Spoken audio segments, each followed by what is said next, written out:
सर्दियों का मौसम चल रहा था। एक दिन बहुत ही ज्यादा ठंड पड़ जाती है। अरे बाप रे, आज तो बहुत ही ज्यादा ठंड है। मुझे कुछ तो करना पड़ेगा। अगर मेरा घोंसला मुझे गर्म रखना है तो मुझे आग जलाने के लिए लकड़ियाँ जमा करनी पड़ेगी। नहीं तो मैं इस ठंड में मर ही जाऊंगी। लेकिन मैं ये काम अकेले नहीं कर सकती। मुझे किसी की मदद लेनी पड़ेगी। मोनी चिड़िया गोरी कौवे के पास चली जाती है। गोरी बहन, तुम क्या कर रही हो? कुछ नहीं मोनी चिड़िया, तुम बताओ तुम ये कैसे? गोरी बहन, ठंड का मौसम चल रहा है ना, मैं सोच रही थी हमारे घोंसले को गर्म रखने के लिए आग जलानी होगी और उसके लिए हमें लकड़ियाँ इकट्ठा करनी पड़ेगी। और बात तो सही है। आज उल्लू भाई मुझसे मिलने आए थे। वो कह रहे थे कि ठंड के साथ बर्फ भी पड़ने वाली है। मेरे तो ठंड की वजह से अभी से हाथ पैर कांप रहे हैं। तो बताओ कब जाना है लकड़ियाँ लेने? अभी तो शाम हो गई, हम सुबह चलेंगे। अगले दिन सुबह गोरी कौवी और मोनी लकड़ियाँ जमा करने के लिए निकल पड़ती हैं। उड़ते हुए इन्हें रास्ते में बंटी कबूतर धूप सेकते हुए उन्हें दिखाई देता है। गोरी मोनी चिड़िया से कहती है, देखो मोनी, ये आलसी कबूतर कैसे मुझे से धूप सेक रहा है। गोरी बहन, हमें क्या, हमें तो बहुत काम है, हमें चलना चाहिए। नहीं नहीं, ये मजे से धूप सेक रहा है, मुझे बिल्कुल भी अच्छा नहीं लग रहा। तुम देखो मैं क्या करती हूँ। गोरी और मोनी कबूतर के पास चली जाती हैं। अरे कबूतर, तुझे कुछ शर्म है कि नहीं? दिन भर सोता रहता है। बंटी कबूतर गोरी की बात को सुनकर अनसुना कर देता है। अरे तू चुप क्यों है? कुछ तो बोल। क्या आलस की वजह से तुम्हें सुनाई भी नहीं दे रहा? गोरी बहन, आपको मेरी वजह से कोई तकलीफ हो रही है क्या? अगर आप चाहें तो मैं यहाँ से उठकर कहीं दूर चला जाता हूँ। अरे तो कोई काम क्यों नहीं करता? गोरी बहन, मेरा कोई परिवार नहीं है, भला मैं किसके लिए काम करूँ? अच्छा ऐसी बात है, कोई बात नहीं, हम दोनों तेरे परिवार हैं। तू चल मेरे साथ। मैं और मोनी चिड़िया घोंसले को गर्म रखने के लिए लकड़ियाँ जमा करने के लिए जंगल में जा रहे हैं। तू भी हमारे साथ चल। बंटी एक भोला कबूतर था। वे गोरी कौवे की बातों में आ जाता है और उन दोनों के साथ चलने के लिए तैयार हो जाता है। ये गोरी कौवे भी बहुत चालाक है, अपनी बातों में फंसा ही लेती है और अपना काम भी करवा लेती है। फिर सब जंगल की तरफ निकल पड़ते हैं कि थोड़ी दूर जाते ही मोनी को जमीन पर कुछ लकड़ियाँ दिखाई देती हैं। चलो हम यहाँ से लकड़ियाँ उठा लेते हैं। तीनों एक एक लकड़ी उठाकर मोनी चिड़िया के घोंसले की तरफ निकल पड़ते हैं। तीनों मोनी चिड़िया के घोंसले के पास आ जाते हैं तो गोरी मोनी से कहती है, मोनी, तुम्हारा घोंसला तो बहुत कमजोर है। अगर हम यहाँ लकड़ी इकट्ठा करेंगे तो कहीं तुम्हारा घोंसला टूट ना जाए।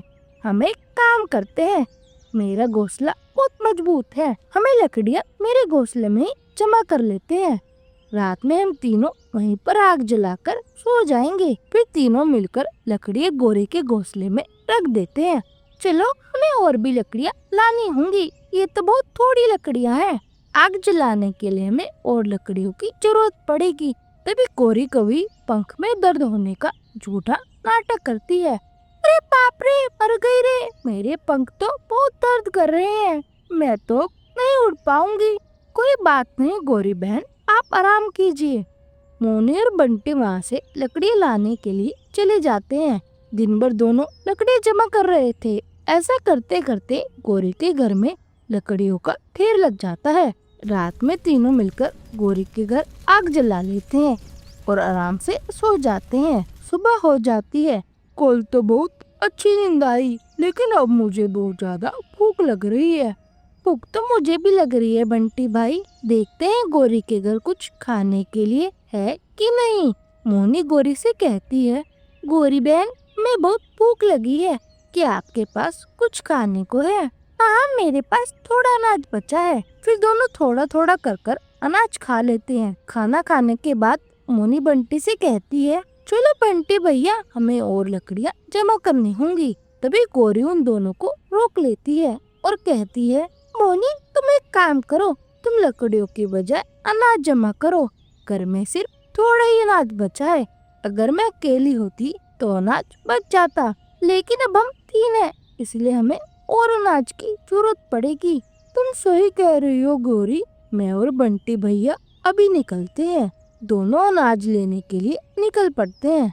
उधर वो मेहनत कर रहे थे और इधर मतलबी गोरी मजे से अपने घोंसले के बाहर धूप सेक रही थी। ये सर्दियों के दिन कितने अच्छे हैं। रात में आग जलाओ और दिन में मस्त धूप में बैठे रहो। ये दोनों अनाज लेकर वापस आए, इससे पहले मुझे घर का दरवाजा अंदर से बंद कर लेना चाहिए। मैंने तो इन दोनों से झूठ कहा था कि अनाज खत्म हो चुका है, लेकिन मेरे पास तो बहुत सारा अनाज है। अब तो मेरे पास रात में जलाने के लिए बहुत सारी लकड़ी भी इकट्ठा हो गई है। पूरी सर्दी ऐसी ही मस्त निकल जाएगी। इधर मोनी चिड़िया और बंटी कबूतर अनाज ढूंढते हुए बहुत दूर तक आ गए थे। उन्हें वापसी आते आते रात हो जाती है और इधर गोरी घर का दरवाजा बंद कर लेती है। रात भी हो गई थी और वो दोनों गोरी कौवी के घर के बाहर आ जाते हैं। मोनी घर का दरवाजा खटखटाती है। गोरी बहन दरवाजा खोले, हम आए हैं। लगता है गोरी सो गई है। अरे गोरी बहन जल्दी से दरवाजा खोलो,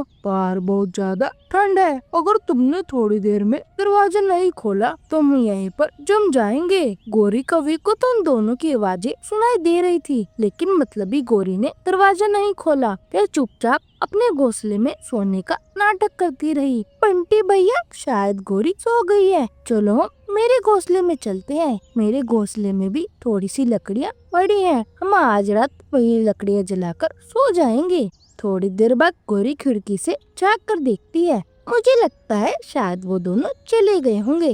अब मैं अकेले ही आग जला लेती हूँ। फिर गोरी आग जला लेती है। अरे बाप रे, आज तो बहुत ही ज्यादा ठंड है, मुझे और ज्यादा लकड़ियाँ जलानी पड़ेंगी। लेकिन मुझे क्या है, मेरे पास तो बहुत ज्यादा लकड़ियाँ हैं। और फिर गोरी लकड़ियों के ढेर को खींचने लगती है। तभी लकड़ियों का ढेर खिसक कर आग में आ जाता है और वे लकड़ियाँ भी आग पकड़ लेती हैं। अरे ये क्या हो गया, कोई मुझे बचाओ, मोनी चिड़िया मुझे बचाओ। ये तो गोरी कौवी की आवाज लग रही है। मुझे लगता है वो मुसीबत में है, हमें जाकर देखना होगा। जैसे ही वो दोनों गोरी के घर के बाहर आ जाते हैं तो देखते हैं उसके घर के चारों तरफ आग लगी होती है। तब बंटी कबूतर हिम्मत और बहादुरी से दरवाजा तोड़ देता है और गोरी कौवी को आग से बाहर निकाल लेता है और गोरी की जान बच जाती है।